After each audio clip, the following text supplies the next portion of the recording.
Jadi kemungkinan untuk kemudian lapse ya, atau menjadi relapse ya, itu menjadi lebih besar. Nah, di samping itu, krisis itu bisa menjadi sebuah kesempatan ya, sebuah kesempatan ketika tadi seorang pasien klien kita ya dapat menjadi lebih terbuka ya, lebih menerima ya kepada intervensi-intervensi terapeutik yang dapat kita berikan, dan ini tentu saja dapat menanamkan benih perubahan yang positif, dan ini bisa membuat pasien atau klien gitu menjadi growth gitu ya, menjadi tumbuh ya, dengan tadi dia bisa kemudian menerima intervensi yang diberikan, menerima krisis yang sedang terjadi pada dirinya ya. Ini tentu saja bisa membuat klien ini menjadi tumbuh ya, menjadi ya lebih positif seperti itu. Slide. Nah, kalau kita berbicara mengenai penyebab atau kemungkinan yang menyebabkan timbulnya krisis, tentu banyak sekali ya, dan itu bisa dari faktor-faktor yang sifatnya adalah internal ya, maupun faktor-faktor yang sifatnya adalah eksternal ya. Misalnya adalah keterbatasan akses ya, keterbatasan akses untuk layanan, keterbatasan akses untuk mendapatkan dukungan yang esensial, kemudian juga kemiskinan, kemudian juga kalau dia misalnya adalah homeless gitu ya, tidak punya tempat tinggal tetap, bahkan mungkin sleeping rough gitu ya, tidur di jalanan dan seterusnya, atau kemudian dia juga mengalami gangguan ya, baik secara fisik maupun secara psikis ya. Ada misalnya dia mengalami diskriminasi ya, karena misalnya tadi ada apa namanya, dia merupakan pengguna narkoba dan seterusnya ya, ada stigma diskriminasi ya, kemudian dia jadi victim, jadi korban, punya trauma dan lain sebagainya ya, ada trauma-trauma yang kemudian terjadi. Ini juga memungkinkan untuk terjadinya suatu krisis. Nah, hal yang juga sering, slide, hal yang sering kemudian juga terjadi di tempat layanan rehabilitasi, terapi dan rehabilitasi, ini adalah gaduh gelisah. Ya, mungkin Bapak dan Ibu sekalian yang di puskesmas, di rumah sakit, mungkin apalagi yang ada pelayanan kesehatan jiwa, kita sering mendengar istilah gaduh gelisah. Bisa slide selanjutnya. Nah, gaduh gelisah itu apa gitu? Gaduh gelisah ini adalah kondisi yang ditandai adanya gangguan pada pikiran, perasaan, perilaku yang memerlukan perhatian dan juga intervensi segera. Nah, ini adalah gaduh gelisah ya, dan kondisi-kondisi yang tadi jadi krisis ya, ini tadi berhubungan dengan gaduh gelisah ya, misalnya adalah agitasi, agresi, atau perilaku kekerasan, dan juga kekerasan terhadap diri sendiri ya, misalnya adalah tadi percobaan bunuh diri. Nah, ini harus kita perhatikan dengan baik ya, apalagi di dalam kita memberikan layanannya. Dan kondisi gaduh gelisah tentu saja bisa terjadi pada semua setting layanannya, baik itu setting layanan rawat jalan maupun setting layanan rawat inap. Mungkin Bapak dan Ibu juga bisa jadi pernah mengalami ya, pasien datang klien dengan gangguan penggunaan zat yang kemudian gaduh gelisah ya, mungkin marah, mungkin teriak-teriak dan seterusnya. Entah itu karena masalah misalnya sedang di dalam kondisi withdrawal, ataukah tadi di dalam kondisi intoksikasi ya, yang jadi ada terinduksi oleh pemakaian zatnya, kemudian jadi gaduh gelisah, atau juga mungkin karena dia ada kondisi-kondisi psikiatrik misalnya ya, yang lainnya ada psikosis dan seterusnya ya, kemudian si klien atau pasien kita kemudian jadi gaduh gelisah. Nah, tadi gaduh gelisah tadi berhubungan dengan istilahnya adalah agitasi, kemudian juga agresi, dan juga kekerasan. Apa sih perbedaannya? Kita bisa lihat di slide berikutnya. Agitasi, agresi, dan perilaku kekerasan ini berbeda gitu ya. Kalau agitasi ini lebih kepada adanya peningkatan aktivitas verbal dan motorik ya, yang kemudian tak bertujuan. Misalnya apa? Misalnya pasien gelisah gitu ya, bolak-balik jalan, mondar-mandir seperti itu ya, atau ngomong sendiri ya, agak dengan suara yang meninggi itu, ngomong sendiri ya. Ini adalah suatu agitasi ya, peningkatan aktivitas verbal dan motorik dan tak bertujuan gitu. Nah, kemudian kalau agresi apa? agresi ini adalah perilaku yang tujuannya adalah membuat bahaya. Ya, ini bisa berupa serangan verbal atau fisik, ya, ini bisa bisa ditujukan kepada baik itu makhluk maupun kepada benda-benda gitu. Nah, kalau perilaku kekerasan ini adalah agresi yang sudah bertujuan untuk melukai orang lain. Jadi kalau tadi misalnya cuma mukulin tembok gitu ya, mukulin misalnya nendang-nendang kursi atau nendang-nendang pintu dan seterusnya.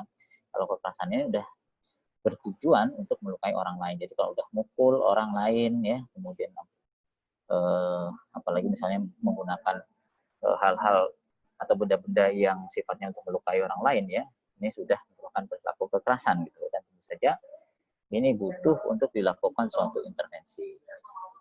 Nah, apakah mungkin Bapak dan Ibu selama ini mungkin pernah mengalami hal demikian ya? Tentu saja ini harus menjadi perhatian. Belum juga soal percobaan bunuh diri atau perilaku bunuh diri. Makanya di dalam proses assessment kita juga harus melakukan assessment terhadap kemungkinan-kemungkinan tadi terjadinya kekerasan ya, kemungkinan adanya misalnya pedofili tadi dan juga masalah bunuh diri gitu. Makanya kalau kita lihat di dalam formulir wajib lapor maupun di dalam Addiction Severity Index ya, atau di dalam prinsip assessment secara umum di dalam treatment substance use disorder ya, atau gangguan pengelolaan zat ini, kita juga harus tadi menanyakan kemungkinan adanya perilaku kekerasan atau dia mendapatkan kekerasan dari orang lain seperti itu.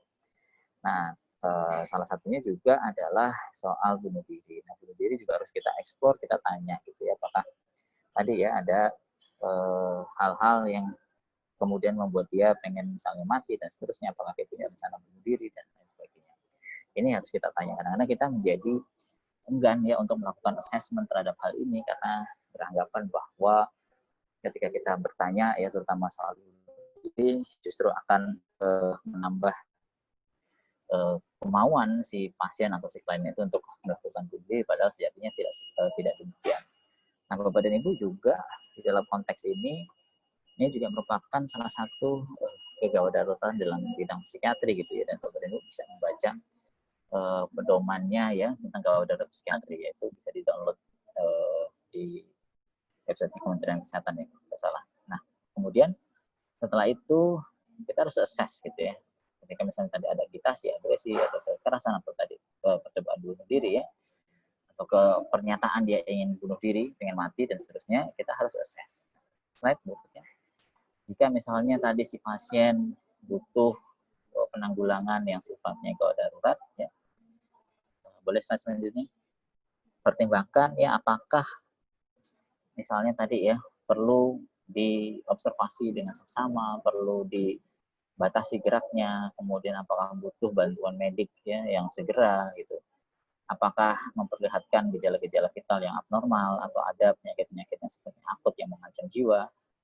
Apakah misalnya ada orang-orang di sekitarnya yang nemenin ya, yang bisa memberikan informasi yang penting ya. Apakah kemudian juga ada ancaman terhadap diri sendiri maupun lingkungan sekitarnya ini harus kita pertimbangkan satu sama lain. Nah, di dalam konteks penanggulangan krisis ya, slide. Salah satu hal yang penting adalah kita sebisa mungkin bekerja di dalam suatu tim gitu ya, bekerja dalam suatu tim. Ya, tim ini tentu saja tadi ya bisa terdiri macam-macam ya, bisa dari tenaga kesehatan misalnya, kalau di tempat Bapak Ibu ya, kebetulan ini adalah kebanyakan dari ya, institusi kesehatan seperti itu, kemudian juga tenaga keamanan ya, satpam misalnya, atau keamanan desa ya, misalnya kayak di Bali misalnya ada pecalang dan seterusnya ya. Ini juga harus menjadi bagian daripada tim ya. Kemudian misalnya kalau di tengah masyarakat tadi ya, ada tokoh masyarakat ya, tokoh agama dan lain sebagainya. Jadi bekerjalah sebagai tim, apalagi kalau kita di dalam institusi seperti tempat rehabilitasi ya, maka kita bisa membuat tim untuk gawat darurat yang demikian ya, karena ini memang butuh kerja tim, tidak bisa one man show seperti itu ya. Jadi dokternya atau perawatnya sendiri dan sebagainya. Ini harus kita perhatikan ya bersama-sama gitu.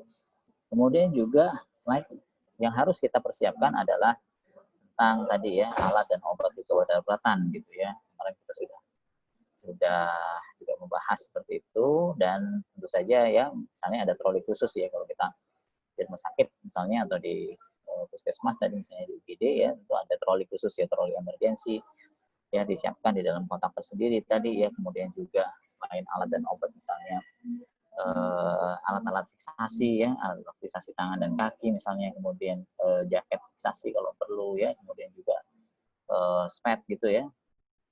Nah ini harus di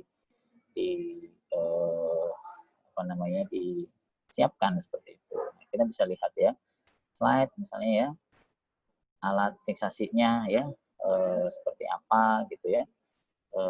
Sebaiknya terbuat dari kain yang kemudian tidak menyakitkan tapi kuat seperti itu. Kemudian jaket fiksasinya juga seperti itu ya. Ini juga harus kita persiapkan, meskipun fiksasi secara fisik ini juga merupakan pilihan terakhir ya, karena ini juga adalah cara penanganan yang bisa sifatnya adalah traumatik. Bisa sifatnya adalah traumatik, jadi kita harus betul-betul berhati-hati ya, betul-betul kemudian ini merupakan pilihan yang terakhir kalau memang tidak bisa dilakukan penanganan tadi ya dengan secara baik gitu. Maksudnya secara baik adalah secara ya secara apa namanya, secara verbal, secara kemudian pendekatan perilaku ini tidak berhasil seperti itu. Kemudian juga tadi ya obat-obatannya, mungkin kemarin kita juga pernah atau sudah pernah membahas ya tentang tadi ya, ada obat-obat antipsikotik misalnya ya, kemudian benzodiazepin dan sebagainya. Kemudian juga obat injeksi ya, obat injeksinya tadi ya juga merupakan antipsikotik ya, seperti haloperidol. Kemudian juga obat-obat misalnya ada benzodiazepin, kemudian juga difenhidramin, sulfasaltropin dan seterusnya ya, yang sifatnya adalah untuk emergensi seperti itu ya. Dan misalnya tadi juga obat-obat antipsikotik lainnya misalnya olanzapine dan lain sebagainya ya, ini juga harus diperhatikan. Nah, kemudian bagaimana sih kita menilai tadi kalau orang tadi agitasi, kemudian agresi ya, terpapar perilaku kekerasan, apakah kita tadi bisa melakukan penilaian ya untuk kemudian kita menentukan ini si klien atau si pasiennya harus diapain sih? Apakah perlu misalnya tadi hanya dengan omongan saja ya, apakah ini bisa harus dengan misalnya tadi disuntik misalnya dengan obat-obatan, dilakukan fiksasi secara kimia, kapan kemudian harus dilakukan tadi seklusi ya, diikat dan seterusnya ya. Ini tentu saja membutuhkan penilaian. Nah, penilaian apa yang bisa kita gunakan misalnya slide ya.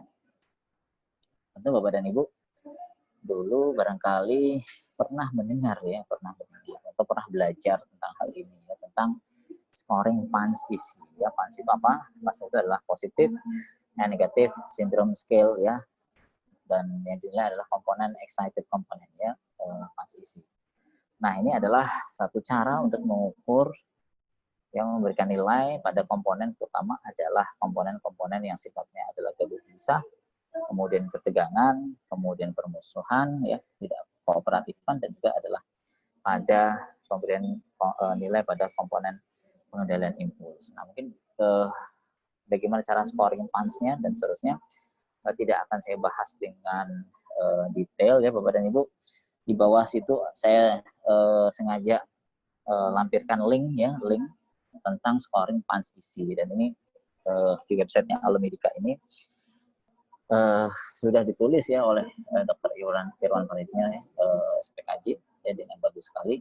Jadi Bapak dan Ibu bisa merujuk di sana ya, kemudian membaca bagaimana sih scoring PANS-ISI, komponen apa saja tadi ya, skornya apa aja gitu dan seterusnya.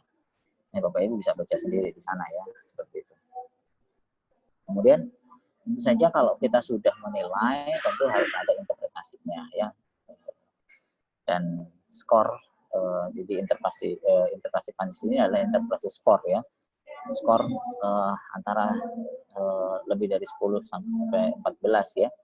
Kalau skor PANS-ISI-nya antara ini ya atau lebih ya, atau misalnya di salah satu komponen ada nilai lebih dari 4, maka ini adalah indikasi untuk dilakukan intervensi medis ya. Dan kemudian tadi ya, kalau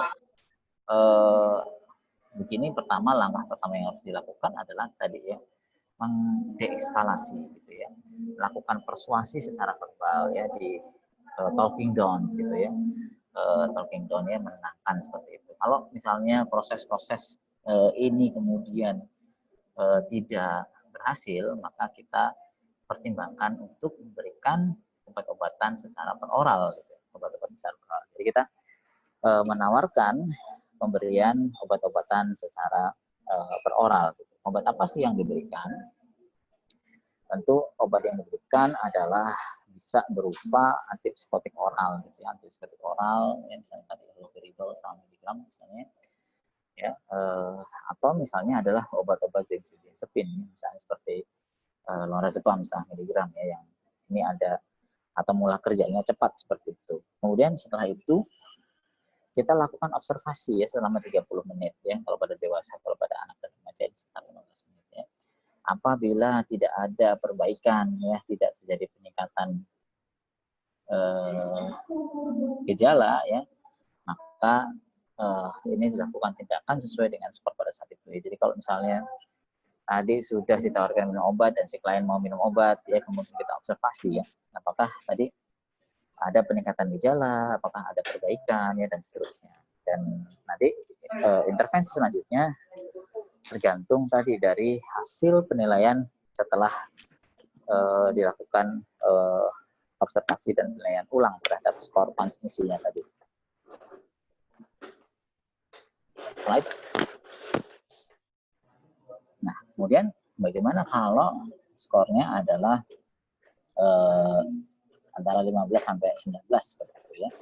Kalau skor transmisinya tadi lebih dari 15 ya, kemudian salah satu komponennya misalnya lebih dari 5 ya, atau ada risiko penyakit di orang lain, ya, ini adalah salah satu indikasi untuk dilakukan rawat inap ya.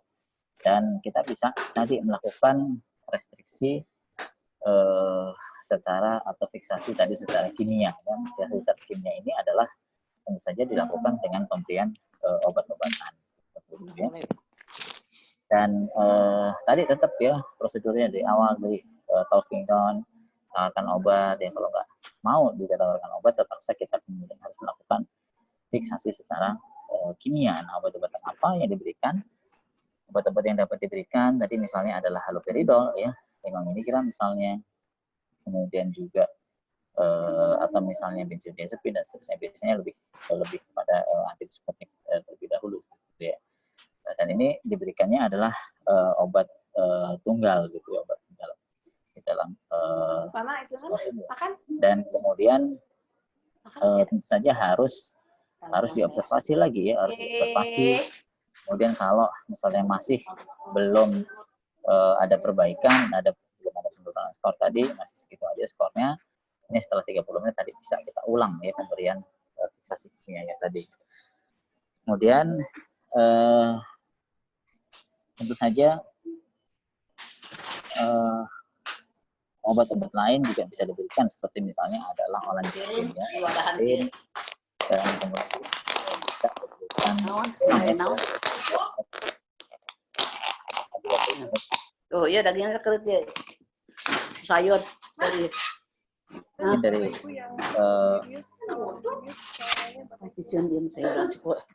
dari panitia bisa unmute, di mute dulu semuanya, terus unmute saya.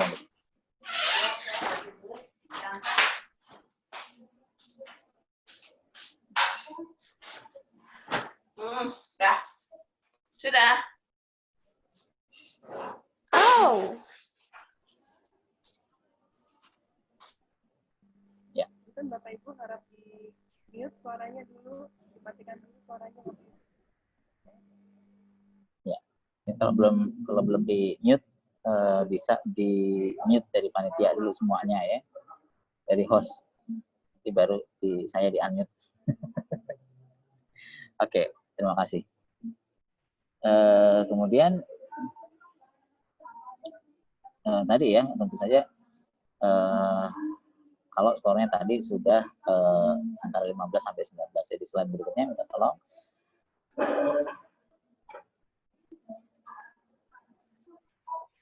Ya, slide berikutnya.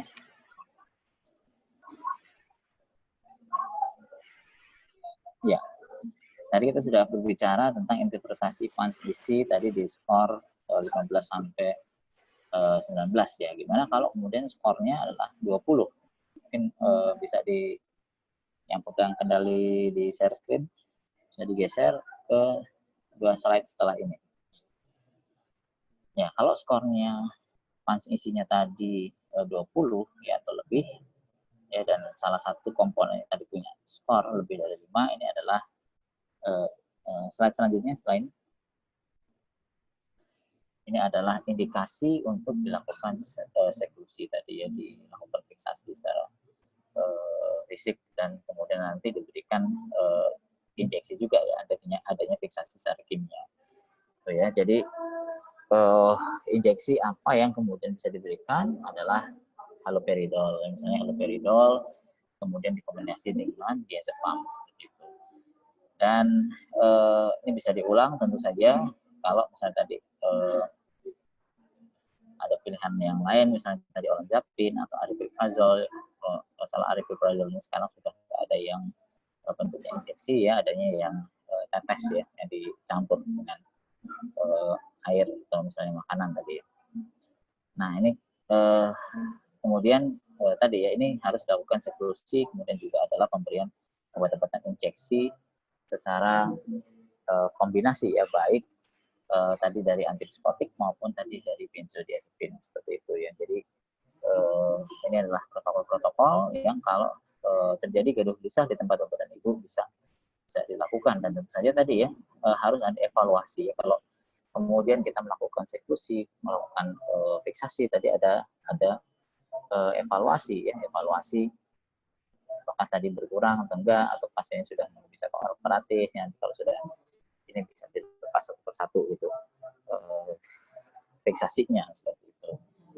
Nah, kemudian slide berikutnya ya.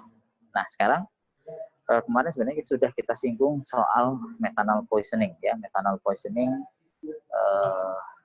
atau keracunan metanol ini menjadi salah satu problem yang banyak dialami oleh kita gitu, oleh kita di Indonesia, dan ini juga bisa jadi adalah suatu unintended consequences ya, adalah konsekuensi yang tidak diinginkan dari sebuah kebijakan ya. Memang membuat kebijakan itu ya gampang-gampang susah gitu ya, di dalam hal ini soal restriksi alkohol ya, dengan pembatasan ya sedemikian rupa, pembatasan harga, pembatasan tempat penjualan ya, pembatasan dari sisi yang beli ya, ini sudah dilakukan oleh pemerintah kita. Dan mungkin di Jawa Barat tadi seperti diceritakan dokter ya kemarin, banyak juga kemudian mengatur soal pemerintah daerah di kabupaten kota mengatur kemudian atau membuat perda soal miras ya, soal miras. Nah, salah satu unintended consequences dari kebijakan yang juga ketat itu adalah terjadinya di dalam konteks alkohol adalah terjadinya penggunaan alkohol yang sifatnya adalah ilegal gitu ya. Alkohol ilegal ini bisa berupa alkohol yang tadi memang resmi yang dibuat ya pabrikan, kemudian diselundupkan secara ilegal ya, tanpa adanya cukai atau pajak yang dikenakan seperti itu, ataupun tadi ya alkohol yang dibuat secara tradisional ya, Nah, ini yang harus menjadi perhatian bersama-sama ya, terutama adalah pembuatan alkohol secara tradisional yang sangat memungkinkan untuk kemudian terkontaminasi dari metanol gitu ya, terkontaminasi metanol. Nah, metanol sendiri sebetulnya tidak kemudian membuat hype ya seperti halnya etanol, tetapi kemudian dia bisa di metabolisme oleh tubuh kita, dan kemudian justru hasil metabolismenya adalah zat yang kemudian berbahaya atau kemudian bisa menyebabkan kita mengalami permasalahan.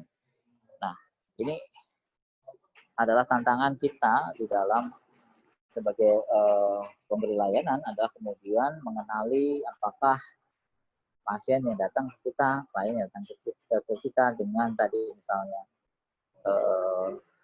gangguan yang diduga adalah keracunan dari metanol ya, ini tantangannya adalah memang pertama adanya delay, ya, delay dari gejala yang muncul ya. Jadi dari kita misalnya pasien itu minum tadi entah itu alkohol ilegal yang terkontaminasi metanol ya, baik oplosan atau enggak misalnya ya, dengan kemudian simptom yang terjadi ya. Jadi dari intake, dari saat dia habis minum sampai kemudian timbul gejala, ini seringkali ada suatu delay ya. Delaynya itu bisa lebih dari 12 jam ya, bahkan seringkali juga muncul delay itu adalah lebih dari 24 jam setelah minum terakhir. Jadi ini seringkali juga terjadi. Jadi minumnya misalnya kemarin baru muncul delay atau terdelay gejala-gejalanya dan muncul kemudian pada hari berikutnya gitu.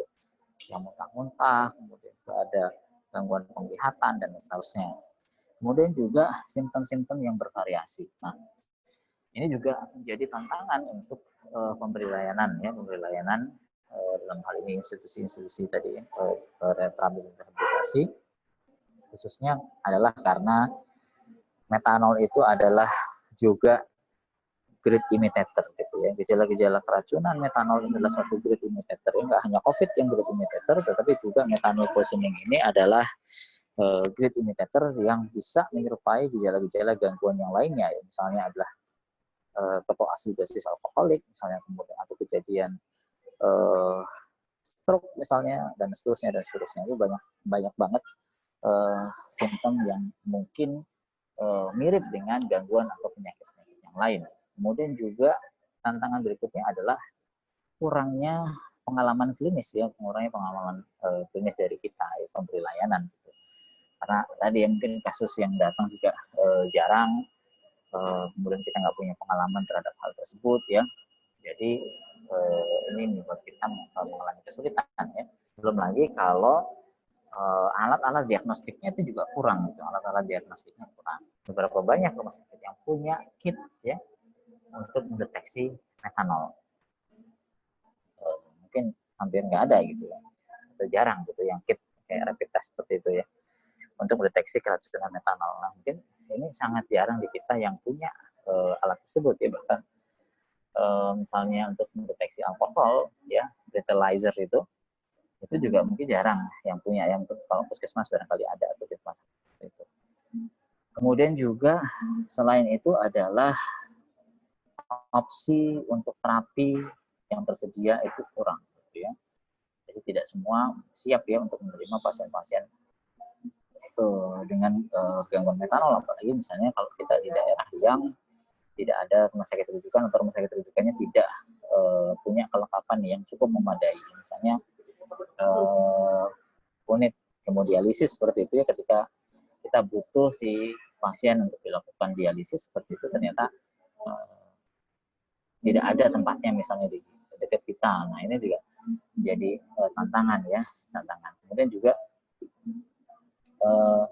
tadi ya kapasitasnya juga rendah, kemudian juga keracunan metanol ini adalah high morbidity dan mortality gitu, seperti itu. Jadi ini kadang-kadang yang membuat kita jadi malas gitu ya untuk menangani, karena tadi memang angka kesakitannya tinggi, angka mortalitasnya juga tinggi ya, banyak yang kemudian tadi lewat seperti itu tadi ya. Dan ini yang kami sajikan di sini ya adalah salah satu dari slide-nya si Profesor Knut Hofda ya. Ini dari University of Oslo dan juga dokter di NSF ya, Medicine Sans Frontiers ya, Dokter Without Border, yang satu NGO yang banyak bergerak dalam bidang kesehatan ya, yang pergi kemana-mana ya, ke Afrika, ke negara-negara yang butuh ya pertolongan medis atau intervensi medis secara baik gitu. Nah, ini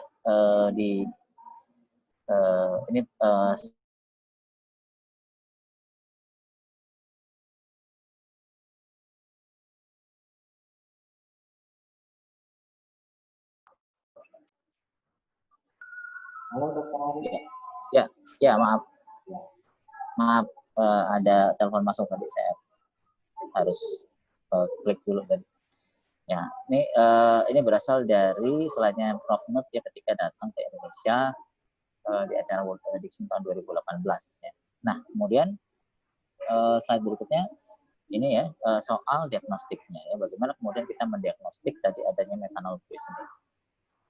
Yang kita lakukan pertama tentu saja adalah menganalisis ya, mengambil riwayat si klien ya, si pasien. Kemudian juga tadi ya clinical findings-nya apa ya, simptom, tanda dan gejala ya, ini seperti apa yang muncul, dan ini memang seringkali ini tidak spesifik ya. Kemudian juga kita bisa mendiagnostik tadi tentu saja dengan pemeriksaan penunjang ya, seperti AGD gitu ya, kemudian juga metanol analisis ya, format analisis ya. Format analisis ini adalah analisa dari hasil metabolisme metanol ya. Dan ini yang jadi beracun gitu ya, menjadi poison kepada tubuh kita seperti itu. Nah, tentu saja ketika kita bertanya soal riwayat, itu apa yang kita tanyakan tentu saja adalah tadi ya, konsumsi alkohol ilegal tadi kita tanyakan, atau misalnya alkohol yang sifatnya tadi oplosan. Nah, ini harus kita tanya. Nah, mungkin kalau Bapak dan Ibu ya bisa tahu misalnya soal tadi ya nama di daerah masing-masing ya, alkohol yang bisa digunakan, nah itu akan lebih baik seperti itu ya. Dan tadi seperti yang saya sampaikan bahwa metanol ini seringkali tidak membuat yang tidak sengaja tadi minum tadi ini buat mabuk, tetapi masalahnya adalah tadi seringkali ini di mix ya dengan etanol ya. Yang alkohol yang diminum adalah itu etanol seperti itu ya. Dan metanol ini nggak bikin mabuk, tapi karena tadi misalnya si membuat oplosan tadi pengen untung yang tinggi ya, maka etanol tadi seringkali dicampur dengan metanol yang harganya lebih murah seperti itu ya. Dan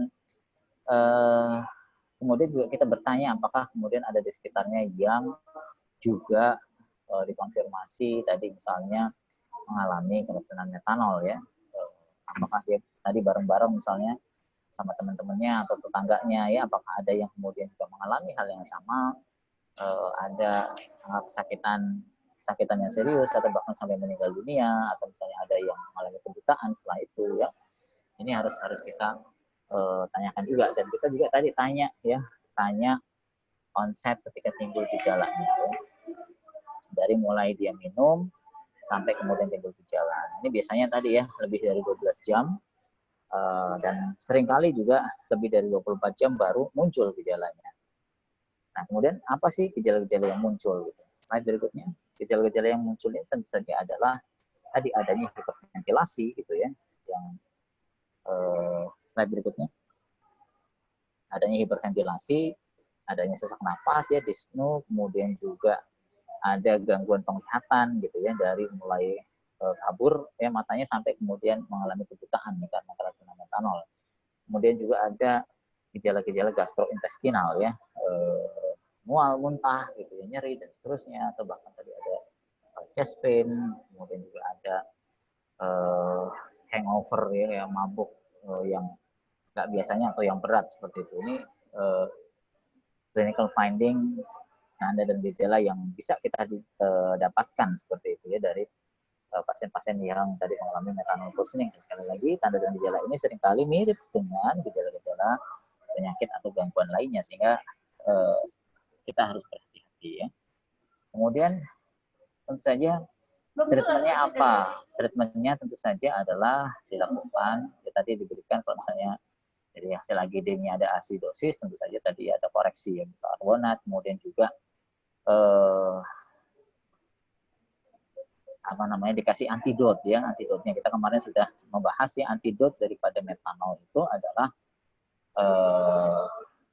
etanol ya, etanol. Kemudian dikasih juga ya asam folat atau folinic acid ya. Ini untuk kemudian mempercepat metabolisme dari si format tadi ya. Jadi kalau kita lihat ya, metanol itu di metabolisme ya,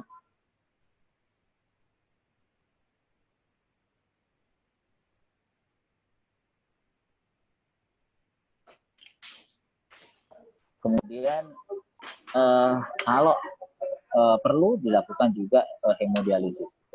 Hemodialisis ya, untuk tadi mengeliminasi metanol, mengeliminasi asam formatnya, dan juga mengkoreksi asidosisnya. Nah, tentu saja tadi ya, kita harus mengoptimalkan sumber daya yang ada di kita ya, yang tersedia itu apa gitu. Apakah tadi bikarbonat ini saya rasa juga banyak ada, kemudian juga tadi antidotnya ini yang juga mungkin perlu disediakan gitu ya, dipikirkan ya untuk disediakan, apalagi kalau di daerah Bapak dan Ibu sekalian banyak sekali kasus-kasus metanol poisoning gitu. Ini harus disediakan ya antidotnya etanol ya, entah itu misalnya bir misalnya, atau misalnya tadi spirit yang lain gitu ya, atau wine atau yang segala macam ya, tapi ya bukan untuk diminum oleh petugasnya gitu ya, tapi ini adalah salah satu antidot ya yang bisa disediakan atau untuk jaga-jaga kalau memang ada kasus-kasus keracunan metanol yang kita duga keracunan metanol ya. Jadi tadi ya, kita harus mengoptimalkan apa sumber daya yang ada di kita. Ya, tentu saja tadi ya, peralatan-peralatan life saving dan seterusnya. Nah, kalau misalnya tadi harus dilakukan rujukan ya karena untuk dilakukan dialisis, atau misalnya dia butuh ventilator, tentu pertimbangkan tadi ya stabilisasi si pasien, kemudian juga kita harus mulai untuk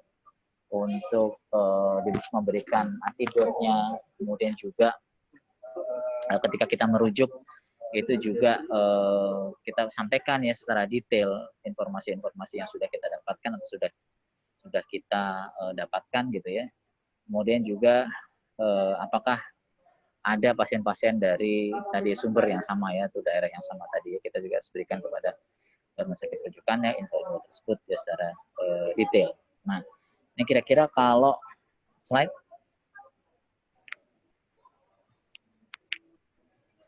berikutnya lagi ya. Nah, ini kira-kira ya kalau kita misalnya menduga suatu keracunan metanol, ini apa sih yang harus kita lakukan ya? Ini ada simptomnya ya, ini nanti Bapak dan bisa baca secara detail ya. Simptomnya apa yang harus kita tanya ya, seperti apa ya, kemudian treatmentnya apa ya, kemudian dosisnya seperti apa gitu ya.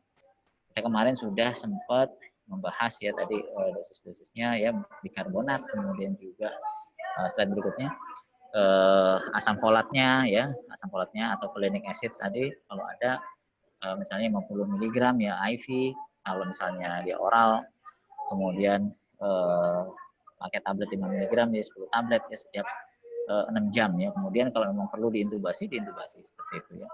Kemudian loading dose ya, loading dose daripada etanol sebagai antidotnya ya. Kemarin kita bisa lihat tabelnya lagi, slide. Kita bisa lihat tabelnya lagi ya. Ini kalau tadi ya, Bapak dan Ibu juga diharapkan tahu ya soal kadar alkohol by volume ya di misalnya tadi di bir, kemudian di wine, kemudian di spirit yang lainnya gitu. Ya, jadi kalau misalnya pakainya bir ya 5% ya, loading dose-nya adalah 15 mili per kilogram berat badan. Ya, kalau dia pakainya wine yang tadi kadar etanolnya 10%, ya, loading dose-nya sekitar 7,5 mili ya. Kalau dia pakai tadi misalnya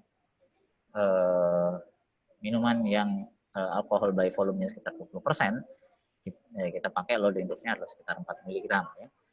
4 mili per kilogram. Kemudian kalau pakainya tadi misalnya ya liquor yang pure, yang lebih murni ya, vodka, whisky dan seterusnya, yang kadar alkoholnya sekitar 40% ke atas, ini diberikan 2 ml per kilogram berat badan ya. Dan pada mereka-mereka yang kemudian mengalami keracunan metanol tetapi bukan peminum alkohol yang reguler ya, ini kemudian kalau dikasih setelah loading dose ya, ini drinking dose per hour-nya ya, itu untuk mengatasi tadi metanolnya adalah kalau pakainya bir misalnya 5% tadi adalah 2 ml per kilogram per jam ya. Kalau tadi pakainya 10% itu sekitar 1 mili, kalau pakai 20% itu setengah mili, kalau pakai 40% itu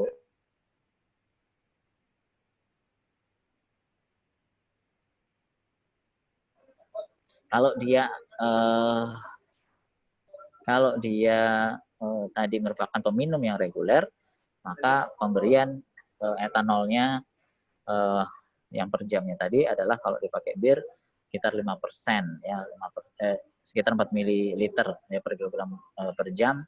Kalau yang 10% adalah 2 mili, kalau yang 20% itu 1 mili, kalau 40% adalah setengah mili. Jadi ini harus diperhatikan ya, apakah dia memang alkoholik atau tidak seperti itu ya, minum yang reguler atau tidak. Karena nanti akan berpengaruh pada dosis antidot yang kita berikan. Barangkali itu Bapak dan Ibu, kita bisa lanjutkan lagi dengan diskusi.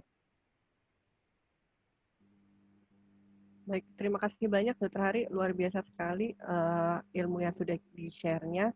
Nah, kurang lebih begitu Bapak Ibu tentang krisis berarti ya Dok ya, krisis dalam penanganan nafsa. Nah, Bapak Ibu mungkin ada yang ingin ditanyakan sejauh ini. Di kolom chat belum ada pertanyaan. Mangga kalau ingin menanyakan langsung boleh Bapak Ibu untuk membuka mute dari mikrofonnya. Kalau tidak ada yang bertanya,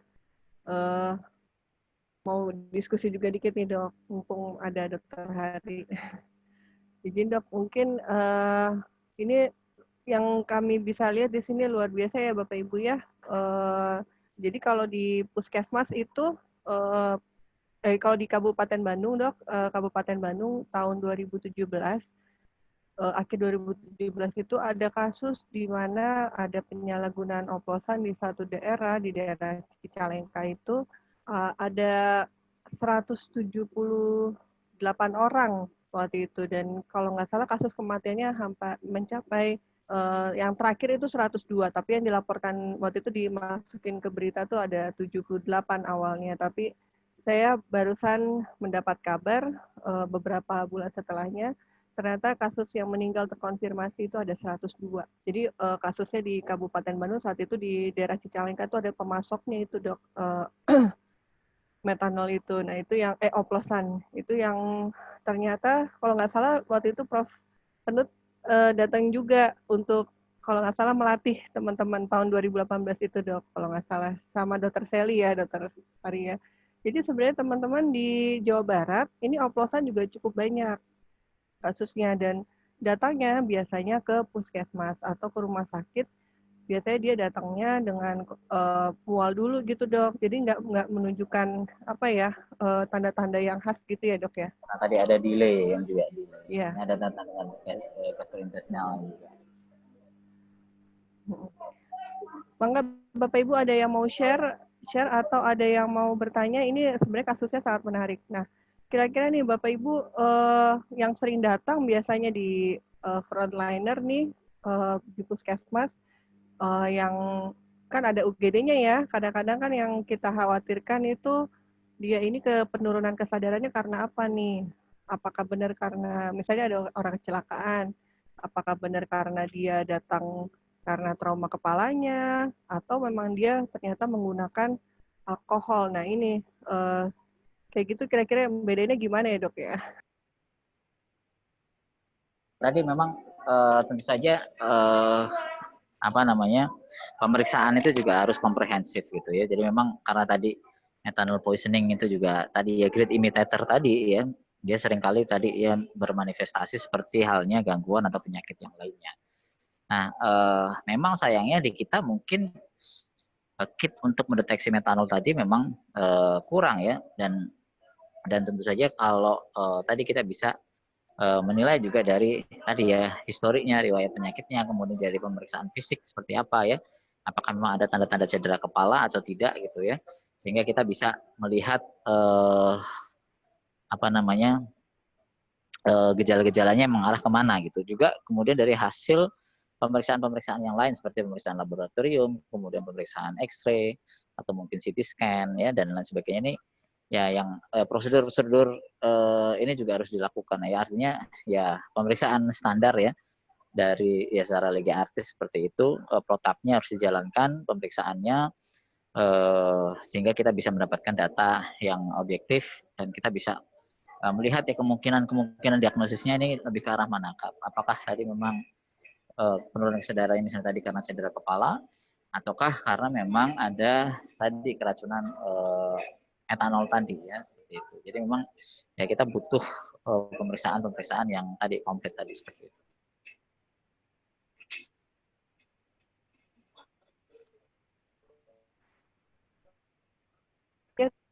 Ini ya tentang kondisi fisik diperhatikan ya menurutnya. Mungkin kita bisa berdiskusi tidak hanya berkutat soal alkohol atau oplosan gitu ya, boleh yang lain juga. Ya. Mangga Bapak Ibu ada yang mau menanyakan? Nah, teman-teman coba, ya, mangga. Ya, nih Dr. Afiando.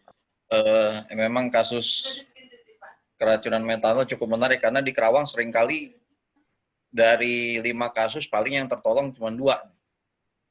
Kadang-kadang datang dengan keluhan kejang seperti itu. Nah, yang banyak mungkin teman-teman di vaskes lain yang melakukan bila kira-kira cukup efektif datang itu ini di luar metanol nggak apa-apa ya dok ya. Banyak kasus juga sekarang ini keracunan kecubung. Nah, kecubung dengan kalau di sini dibilangnya daun trompet.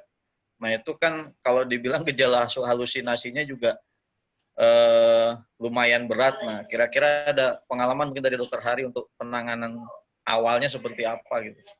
Terima kasih. Ya, jadi tadi ya kayak misalnya bilas lambung seperti itu, kalau memang betul itu karena keracunan metanol, ya tadi simptom itu seringkali delay gitu ya. Jadi sudah minumnya kapan, misalnya, terus kemudian muncul gejalanya keesokan harinya, terus dibawa tadi gitu ya dengan tadi gejala-gejala tadi yang diceritakan seperti itu ya. Jadi ya seringkali jadi tidak efektif gitu. Apa yang mau dikeluarin dari situ gitu. Karena memang tadi lebih banyak tadi karena tadi ada delay daripada gejalanya. Jadi seringkali kan nggak langsung minum terus langsung timbul gejala gitu. Jadi ya kurang efektif, tapi lebih bagus tadi kalau misalnya kita punya atau mendapatkan riwayat bahwa dia memang tadi ada riwayat minum oplosan segala macam tadi gitu ya. Tentu tadi di-assess tadi soal misalnya tadi ya analisa gas darahnya, kemudian juga apakah terjadi asidosis atau tidak, kemudian juga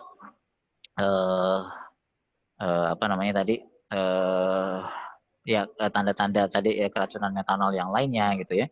Kita optimalkan tadi sumber daya yang ada di kita tadi, misalnya tadi bikarbonat, kemudian juga asam folat gitu kalau ada, kemudian yang lain-lain juga ya untuk treatment ini juga tadi etanolnya seperti itu sebagai antidotnya kalau memang itu jelas memang adalah keracunan metanol. Dan memang jadi kesusahan itu adalah karena oplosan ini kadang-kadang ya dicampur dengan juga zat-zat kimia lain gitu ya, zat-zat kimia lain yang seringkali juga tidak diketahui, dan makanya tadi ya morbiditasnya tinggi, mortalitasnya juga tinggi, dan seringkali tadi seperti dijelaskan Dr. Afiando, misalnya dari 5 yang datang cuma 2 yang bisa selamat. Nah ini yang kadang-kadang juga ya membuat kita jadi ya sudahlah, udah nggak ada harapan kayak gitu ya. Padahal tadi ya kalau misalnya kita memang bisa memastikan itu adalah keracunan metanol, ya sesungguhnya tadi kita bisa cepat-cepat tadi misalnya adalah memberikan tadi antidotnya etanol, kemudian menilai asidosisnya seperti apa dan seterusnya. Nah kemudian dengan penggunaan zat-zat lain atau misalnya tanaman-tanaman yang juga kita ketahui. Nah ini juga patut menjadi perhatian ya, tidak hanya soal kecubungnya atau misalnya tadi ya bunga atau daun trompet tadi ya, tetapi juga kemungkinan ada penggunaan yang semacam itu tapi yang lainnya ya, seperti misalnya adalah ya kayak misalnya mungkin yang beberapa waktu lalu menjadi tren ya seperti sintetik kanabinoid atau misalnya sintetik katinol atau misalnya zat-zat baru yang tidak diketahui tapi itu diklaim sebagai misalnya kayak kemarin diceritakan heroin, tetapi mungkin isinya adalah fentanyl atau karfentanil. Nah ini memang lagi-lagi tadi ya, ketika kita melakukan penanganan tentu saja adalah lebih banyak tadi ya yang life savingnya, kemudian juga selain life saving tentu saja adalah tadi untuk halusinasinya dan seterusnya ya bisa diberikan misalnya, atau misalnya tadi dia jadi gaduh gelisah ya karena tadi mengalami episode psikotik misalnya yang terjadi, tentu saja protokol gaduh gelisahnya tadi bisa diberikan gitu ya dari talking down, kemudian ditawarkan minum obat ya, obat-obat antipsikotik misalnya ya, haloperidol misalnya, atau misalnya yang lain olanzapin dan lain sebagainya. Ini yang harus kita perhatikan karena memang dengan perkembangan tren penggunaan zat seperti sekarang ini, kadang-kadang kita menjadi tidak tahu zat apa sih yang sebenarnya dipakai atau terkandung di dalam tadi ya spesimen substance yang klien atau pasien kita gunakan. Nah, kita harus ya berhati-hati ya. Kayak misalnya di waktu razia misalnya ya, razia saya sering menemukan misalnya orang-orang dengan tadi ya tanda penggunaan psikostimulan gitu, tetapi ketika dibuktikan misalnya dengan tes urin dan seterusnya ya ini tidak ada gitu, dan ini memungkinkan bahwa ini adalah misalnya dia membeli barang yang isinya adalah zat-zat yang jenis baru ya, sintetik cannabinoid atau sintetik antinon, dan kalau kemudian dia menggunakannya tadi misalnya dalam dosis yang kemudian berlebih ya, atau tadi menjadi dosis yang membahayakan, maka ya tadi prinsip penanganannya pertama adalah life saving terlebih dahulu, yang kedua adalah tadi ya penanganan tanda dan gejala simptom-simptom yang mungkin terjadi, dan di terapinya tentu saja adalah simptomatik, sebenarnya seperti itu prinsipnya, karena memang ya belum ada tadi ya antidot yang secara spesifik untuk itu, barangkali seperti itu.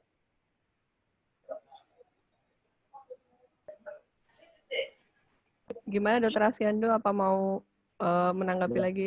Berarti intinya dari semua itu tetap life saving dulu lah ya, berarti itu Dok ya. Iya betul. Nah kalau untuk ininya ada golden periodnya nggak Dok kira-kira, dari untuk mulai pemberian misalkan bikarbonat tadi segala macam, misalkan kondisinya memang tidak terlalu darurat gitu.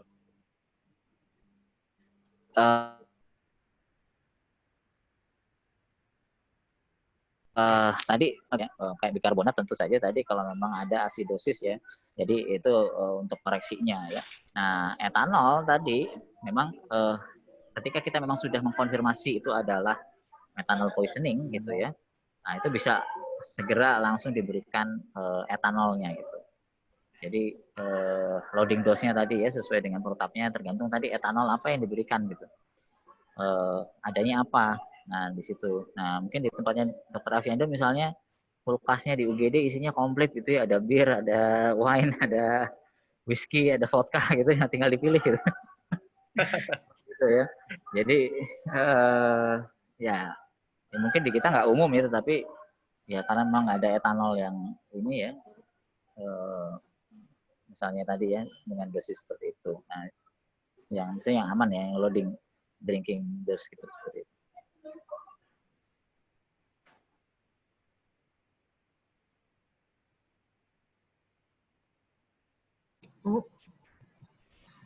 Gimana Dokter Afiando?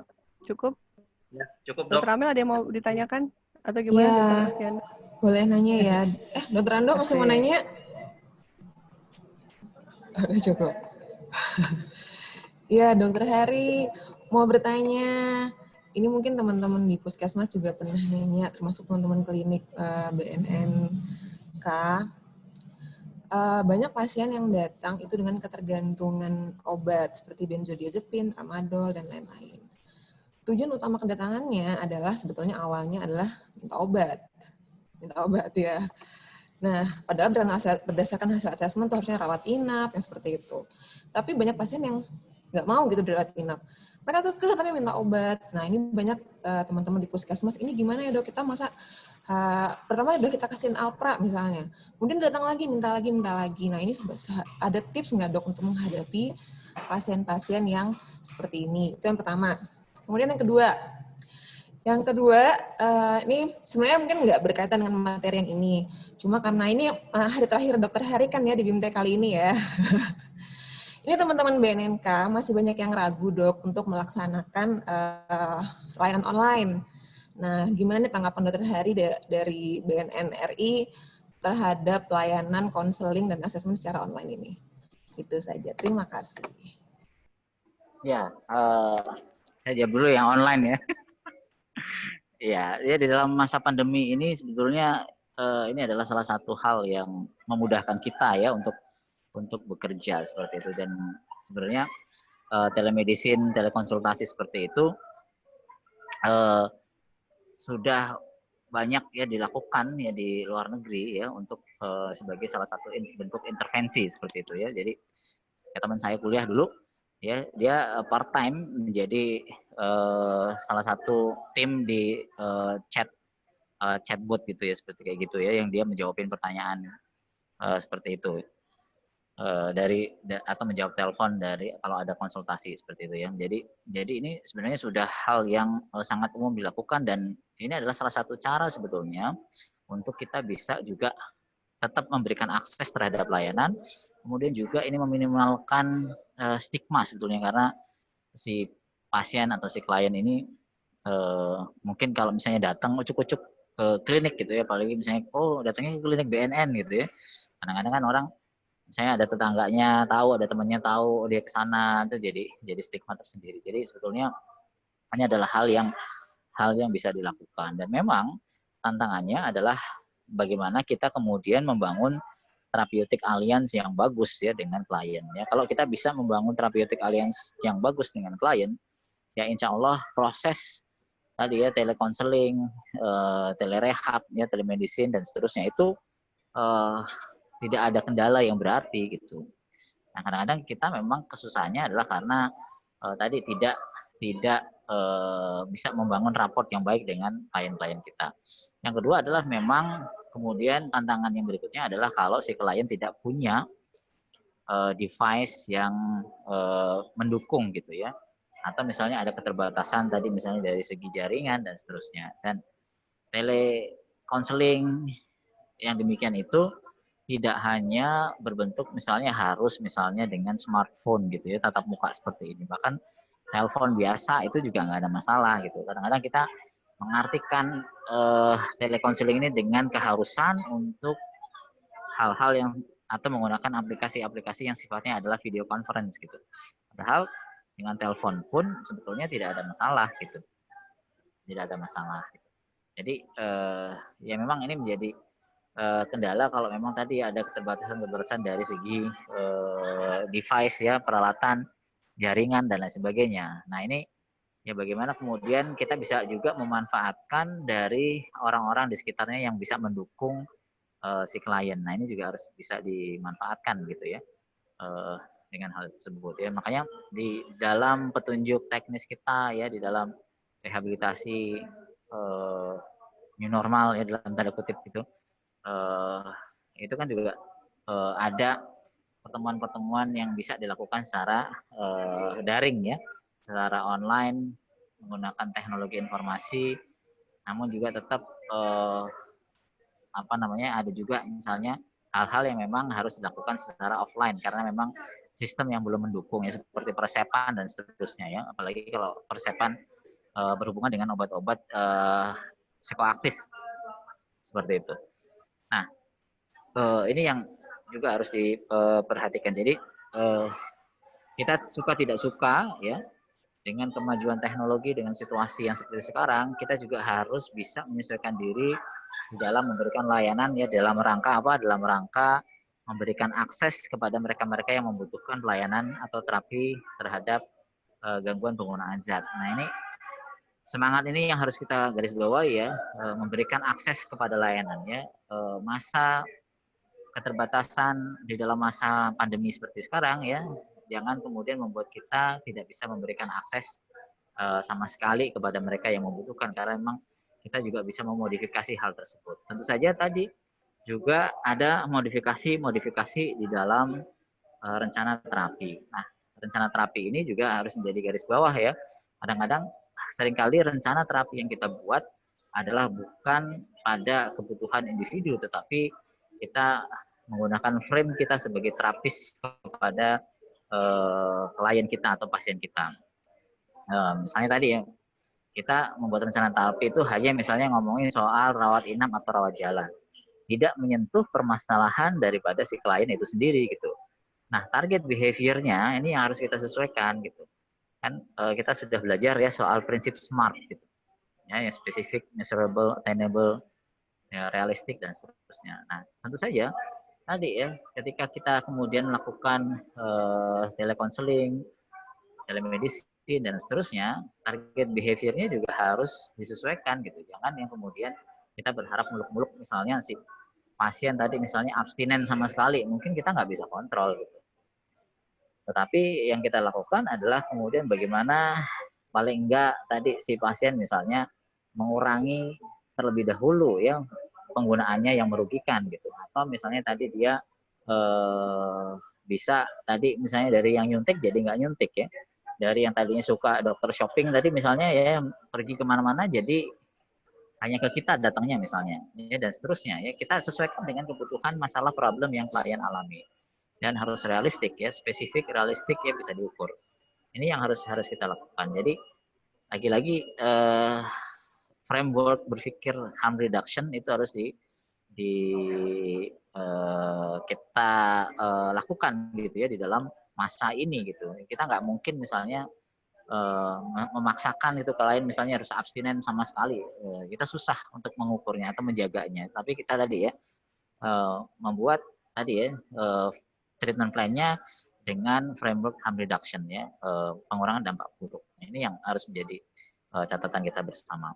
Kemudian soal tadi ya yang dokter shopping seperti itu. Nah, memang seringkali apalagi teman-teman misalnya di PWL yang puskesmas ya dengan masih banyak pasien-pasien yang lain ya, ini kadang-kadang memang keterbatasan waktu misalnya untuk melakukan konseling gitu ya dan seterusnya ya. Dan ini memang ya lagi-lagi butuh kesabaran gitu ya ketika kemudian kita assess segala macam tadi kita jangan lagi kemudian ngomongin hanya soal misalnya rawat inap atau rawat jalan, tetapi sentuh area-area yang lain. Kalau misalnya pada saat ini dia masih belum bersedia ngomongin soal penggunaan misalnya benzodiazepinnya, kita mungkin bisa sentuh area yang lain terlebih dahulu gitu ya. Kalau misalnya nanti sudah mulai ada engagement dengan kita bagus ya, therapeutic alliance-nya bagus, kita ngomong kalau ngomong soal benzodiazepinnya tadi gitu. Apa sih yang menjadi problem? Kenapa sih kemudian dia selalu berpikirnya adalah soal benzodiazepin ya dan seterusnya ya. Nah ini yang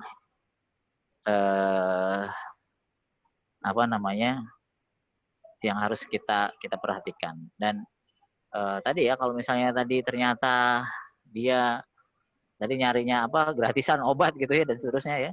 Ya tadi. Nah mungkin pola berpikirnya yang harus kita tadi mulai masuk ke situ ya, framing berpikir dia apa yang menyebabkan dia misalnya tadi harus menggunakan benzodiazepin, triggernya apa gitu. Kita bisa breakdown ya, automatic thinking yang timbul dari misalnya obat-obatan tadi apa ya. Jadi relapse prevention itu harus dikuatkan gitu. Mungkin tadi mengidentifikasi trigger dan seterusnya.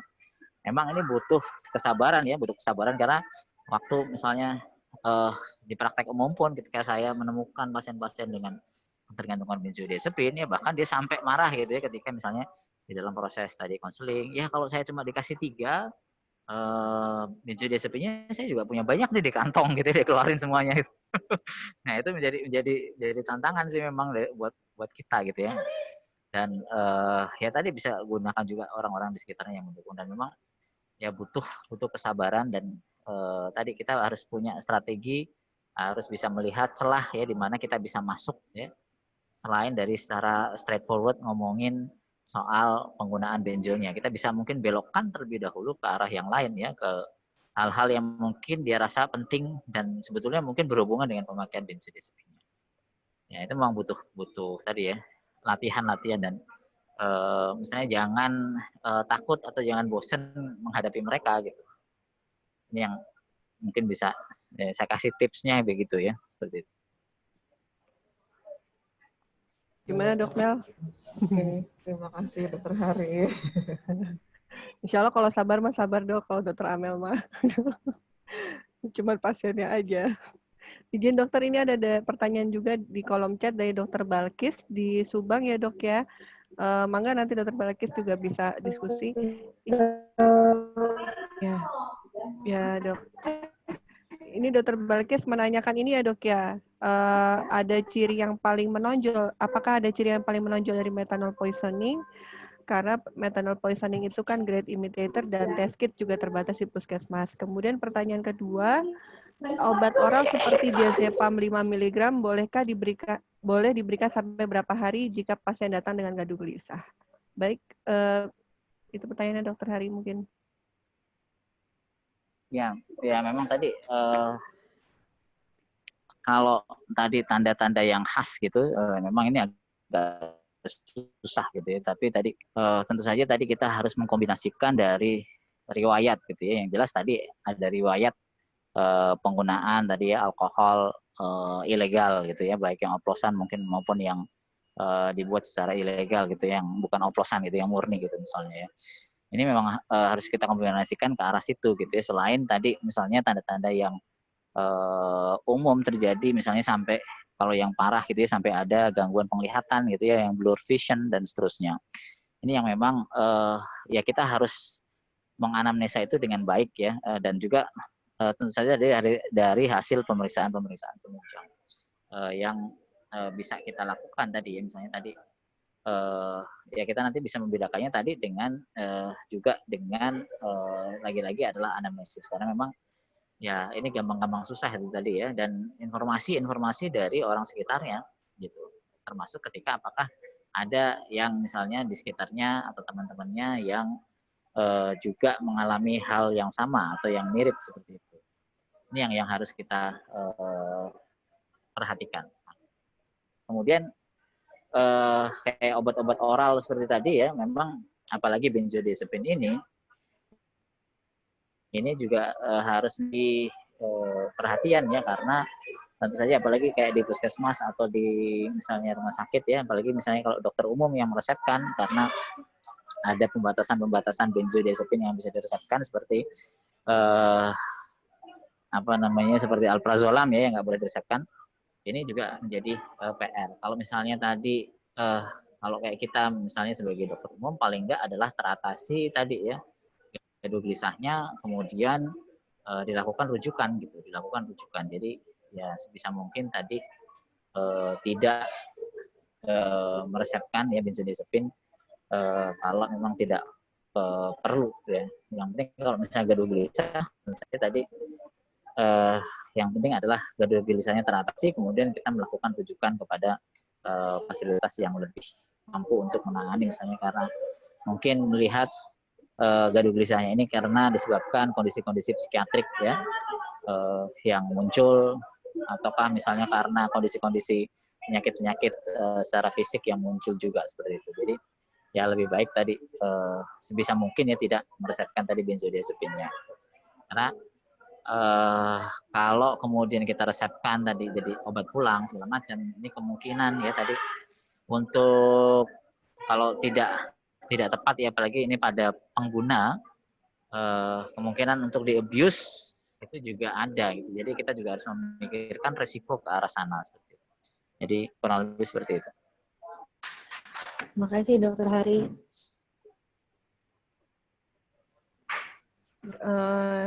Ini mengingatkan kembali Bapak Ibu untuk mengisi form hadiran yang kami share di kolom chat dan form evaluasinya juga Bapak Ibu. Izin Dok, berarti seperti yang tadi dokter sampaikan, pemberian benzodiazepin pada keadaan gaduh gelisah berarti harus dengan observasi ya Dok ya? Nanti kemudian memutuskan. Ya, karena di protap gaduh gelisah tadi kan juga ada observasinya, jadi nggak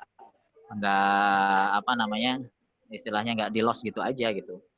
Jadi kan diobservasi kalau misalnya tadi dengan obat oral nggak ada perubahan, maka tadi ya apalagi semakin meningkat gitu ya skor PANS isinya, tentu dia harus dilakukan tadi dengan pemberian fiksasi kimia dengan misalnya obat-obat antipsikotik gitu. Kalau memang nggak ini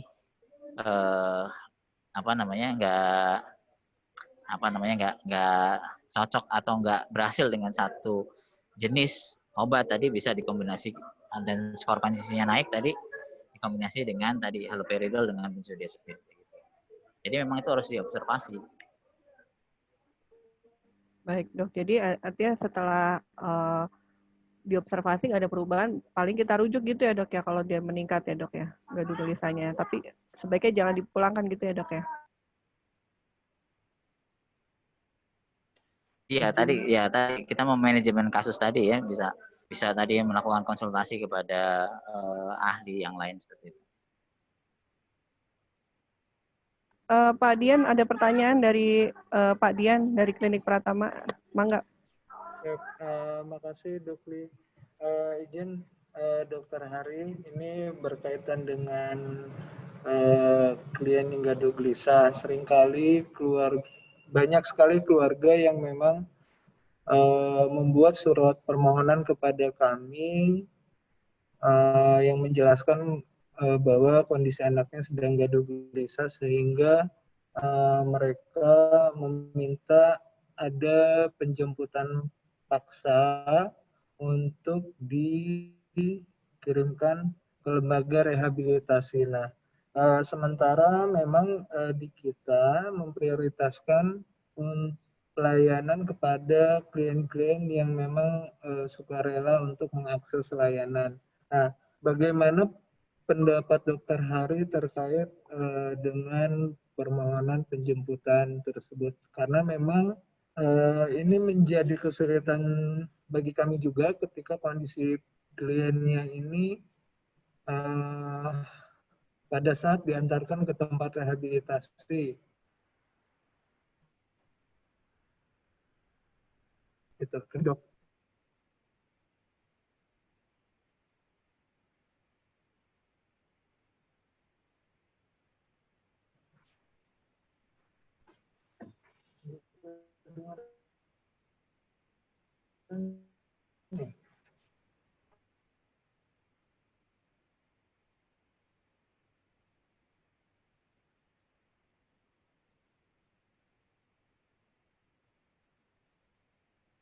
Maaf, tadi ternyata masih mute. Ya, jadi kayak penjemputan tadi memang sebaiknya tidak dilakukan gitu ya, kecuali memang itu adalah hal-hal yang misalnya dia sampai gaduh gelisah yang membahayakan orang lain. Tentu saja itu harus berkoordinasi dengan aparat setempat ya, penegak hukum, kepolisian misalnya, Babin Kamtipmasnya dan seterusnya gitu.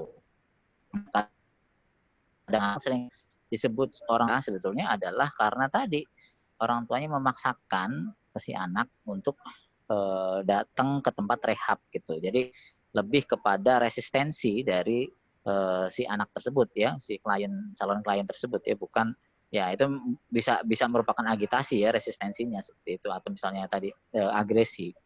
Tetapi lebih karena ke situ gitu ya.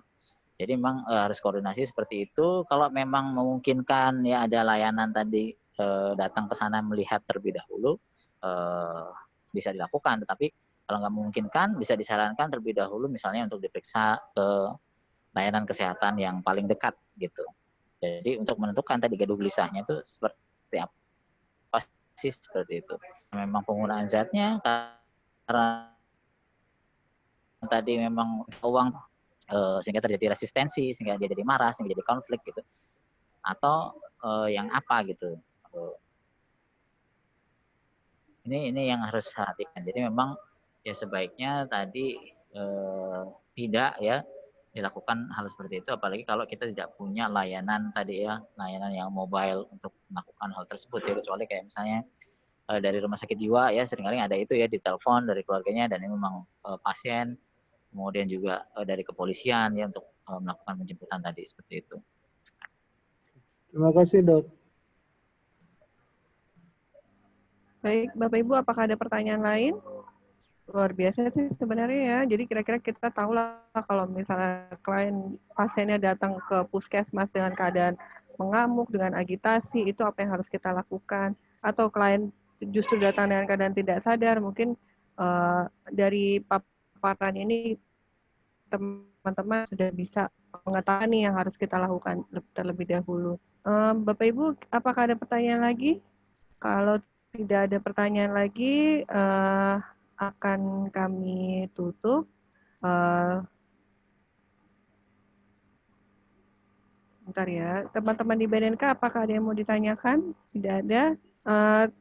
Mohon izin Bapak Ibu agar mengisi form presensi yang ada di kolom chat dan evaluasinya karena sangat bermanfaat untuk kami dan kami juga sudah share materi hari ini. Kami masih ada rangkaian lagi nih dok, ke depannya Dokter Hari masih ada beberapa rangkaian.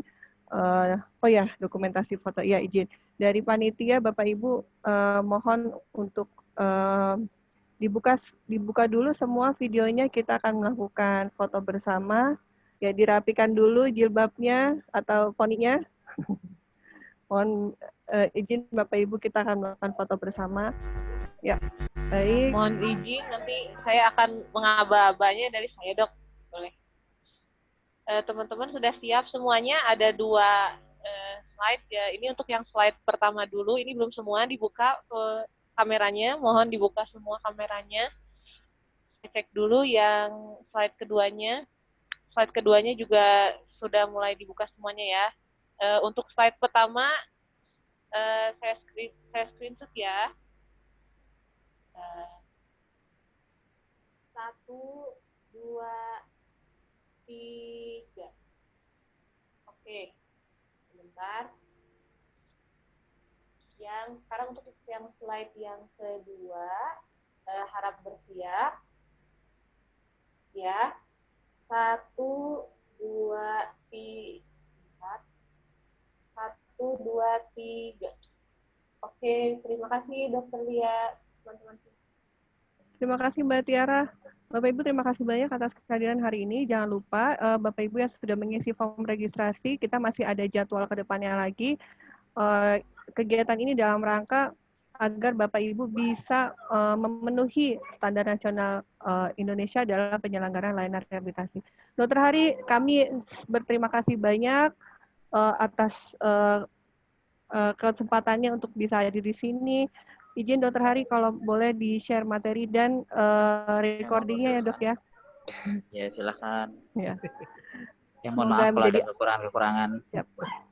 Dok boleh nggak Dokter kalau misalnya kita mau berkonsultasi enaknya menghubungi kemana Dok? Boleh lewat email harinugroho@gmail.com.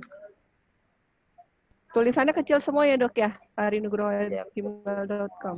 Ya oke. Disambung. Siap disambung Bapak Ibu ya. Jadi kalau memang nanti Bapak Ibu ada yang ingin ditanyakan, yang dikonsultasikan, insya Allah Dokter Hari bisa menerima melalui email. Bapak Ibu, kami rasa sekian saja dan sampai jumpa pada pertemuan berikutnya. Terima kasih banyak Dokter Hari, semoga ilmunya menjadi amal jariah dan teman-teman sekalian semoga bermanfaat pada sesi kali ini. Terima kasih atas kehadiran teman-teman semua dari seluruh lembaga rehabilitasi.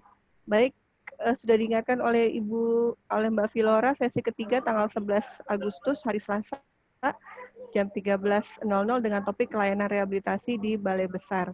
Jadi Bapak Ibu yang ingin mengetahui bagaimana kita merujuk, apa sih yang dilaksanakan di sana, Bapak Ibu harap mengikuti sesi selanjutnya. Baik, terima kasih banyak. Wabillahi taufiq walhidayah. Wassalamualaikum warahmatullahi wabarakatuh. Salam. Waalaikumsalam.